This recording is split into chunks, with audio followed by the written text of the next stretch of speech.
Support for this podcast comes from the law firm of Davis Malm. Whether you're a developer, property owner, manager, or commercial tenant, their real estate attorneys know the lay of the land, not just the law. Learn more at davismalm.com. WBUR Podcasts, Boston.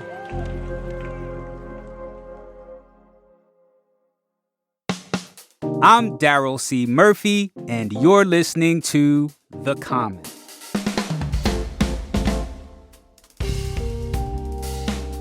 Taylor Dolven, Boston Globe transportation reporter, welcome back to The Common. Great to be here, Daryl. Always great to have you. Well, Taylor, I remember March of last year when the MBTA had opened its extension to Union Square in Somerville on the Green Line. I was a transportation reporter, and I went out to do a story about it, and that's where I met you. And there was a lot of fanfare for this Green Line extension. I know. What a happy day that was. People were excited. There were groups of people up at before the crack of dawn, waiting to ride the first trolley from Union Square going into the city, into Boston. And later that year, December 2022, similar excitement for the extension into Medford. And here we are now, talking in October about some reporting you did last week, where you found that there were problems on portions of those tracks, adding up to more than a mile, that's leading to some reduced speeds where the train is moving at 3 miles an hour? 3 miles an hour is slower than the average person walks.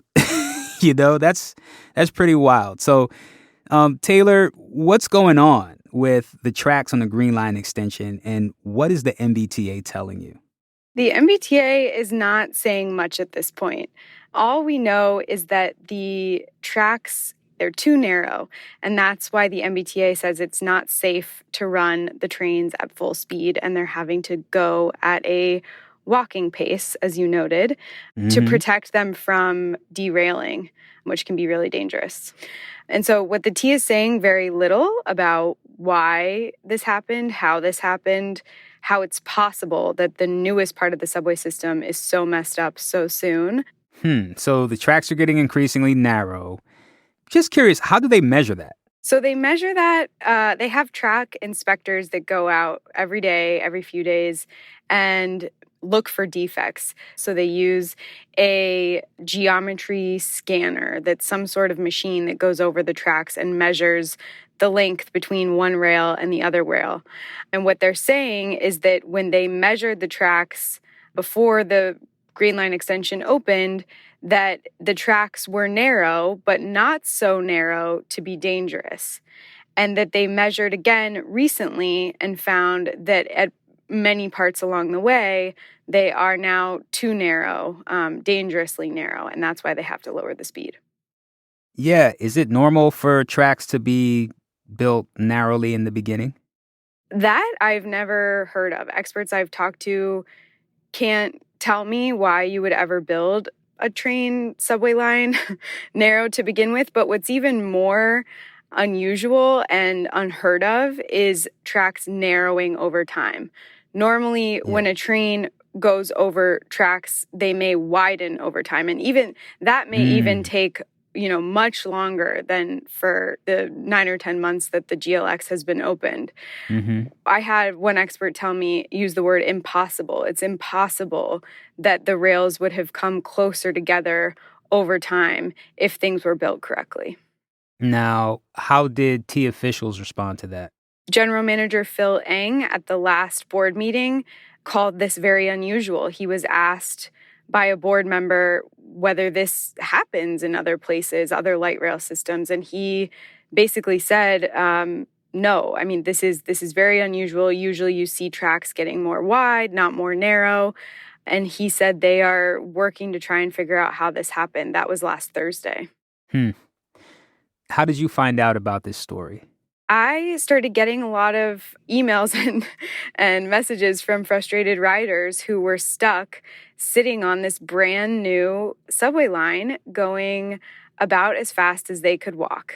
And I think it's important to note that Green Line riders are already dealing with reduced service. The MBTA has cut subway service over the last few years. And so this slow pace is on top of riders already enduring reduced service. And so I sent some questions to the MBTA, and I thought, this is the newest part of the system. How bad could it be at this point? It's probably something, they're going to fix in a flash. Yeah. And then when they said it was too narrow, the tracks had gotten narrower. And I talked to a few experts telling me that that's impossible. Then I'm like, oh, this is probably going to be more than just one story.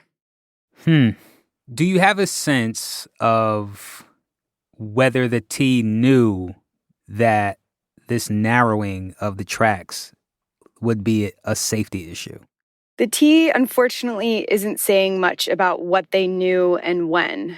What they are saying is that they found out in June, some scans showed that the tracks were narrow, and they made some fixes to those areas in June and July. And then a new scan in September found new areas that were narrow, and they are now working to correct those areas. But as far as, something that could have gone wrong during construction, some sort of standard not being met, they're not saying much about what they knew and when, and even what they've known since they've started looking into this over the last few weeks.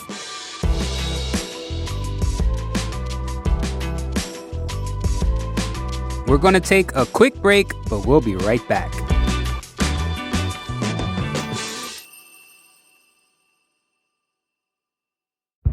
Did you kill Marlene Johnson? I think you're one of the first people to have actually asked. From WBUR and ZSP Media, this is Beyond All Repair, a new podcast about an unsolved murder that will leave you questioning everything. Somebody should be in jail for murdering my sister. A woman who's never been believed. As long as they think I have done this, then they're not looking for who actually did this.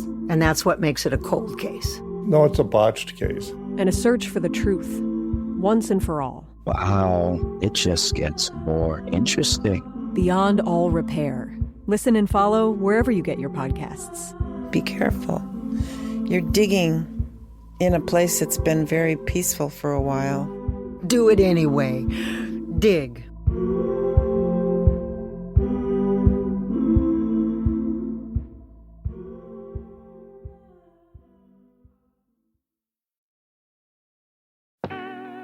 And we are back with Boston Globe transportation reporter Taylor Dolven. So, Taylor, I want to turn to some reporting you did earlier last month. You reported about this external investigation commissioned by the MBTA, which found that many MBTA workers responsible for checking subway infrastructure for defects did not understand their responsibilities and they lacked training. Tell us more about those findings. Yeah, so this was a report, like you said, that the MBTA asked an outside expert to do after, if you'll remember, in March of this year, the MBTA became aware of about more than 100 defects on its tracks that it didn't have slow zones in place for. Remember, slow zones are meant to slow down trains because there are problems on the track where it would be unsafe to go full speed.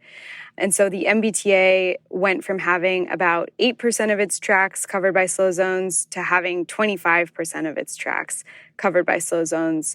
And this expert looked into how that happened, how they could have been so unaware of so many problems across the system, and found just overall dysfunction in the maintenance of way department, which oversees track safety. So these are the people responsible for inspecting tracks and also making the necessary repairs to tracks to eliminate slow zones. They found that workers didn't have enough training, didn't know what they were supposed to be doing, mismanagement, and just lots of problems there. Does this relate to the issues we're seeing on the GLX right now? We don't know yet whether the dysfunction in the maintenance of way department has anything to do with these sudden defects on the Green Line. I asked the T about that last week and didn't really get a straight answer from them. What are you hearing from riders in these communities? They've been waiting for an extension into Somerville and Medford for more than 30 years. And these slow zones, due to the narrowing, are not the only issues that have required the branches to close or limit service. So what are they saying? They are beyond frustrated at this point. This was supposed to be a brand new line working as well as possible. And they have faced, for every weekend in June, the entire Green Line extension was shut down for repairs. There have been other shutdowns of the Green Line extension for repairs. And now, while one branch is open, the other Union Square branch is closed for a highway bridge repair project. The Medford branch is open. It's largely unusable. I mean, people need to get where they're going, and they need to get there on time. And that's the entire concept of public transit. And so people are really frustrated. I got an email from a guy who's a return to work. He's a teacher, and he was really excited about starting this school year, being able to commute on the Green Line extension. And very quickly this September, when he returned, the slow zones, the 3-mile-an-hour restrictions became just unbearable and made his commute really unpredictable. And so he's now having to take the commuter rail, which costs him twice as much. So it's pushing riders away. And for riders who don't have another choice, it's incredibly frustrating at this point. Could you just talk about how much of a setback something like this is for the T? Yeah, I think we know that car traffic is already back to pre-pandemic levels, and ridership on the MBTA is lagging at between 60 and 70% and hasn't been able to recover. Someone who lives on the Green Line extension and gives up on it, it's going to be very, very difficult for the MBTA to win that person back. And this is at a time when the state really needs to be getting people to drive a whole lot less and ride trains, trolleys, buses, walk and bike a whole lot more. And so failures like this on the MBTA's newest stretch of subway are, I think, have the potential to be a huge setback for quality of life for people along the line and also for the state's climate goals. Well, bringing it back to the JLX slow zones specifically, what's the plan to fix these narrow tracks? The MBTA says they're aiming to fix all of the narrow areas by the time the Union Square branch reopens in mid-October. That's a goal. Who knows whether they'll be able to pull that off. Experts have told me that fixing narrow gauge is not really an intensive process, but it may take a while depending on how many areas need fixing. And from the MBTA's slow zone dashboard, we know that over a mile of track, if you add up all the sections that have slow zones, it's over a mile have these defects. So we'll see if they're able to pull it off by mid-October. Got it. Well, Taylor, what will you be looking out for going forward? I'll be looking out for an explanation from the governor, from the MBTA on what happened here. How did the newest piece of subway fail so quickly? We still don't know, and I think the public is owed an answer pretty soon here. Understood. Well, Taylor, as always, thank you so much for coming through to The Common. It's been a pleasure. Thanks for having me, Daryl.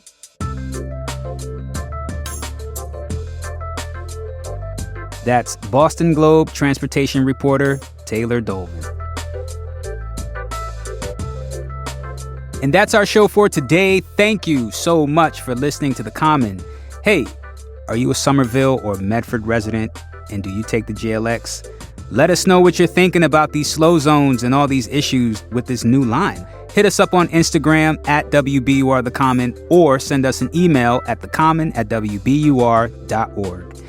I'm Daryl C. Murphy, and I will talk to you tomorrow.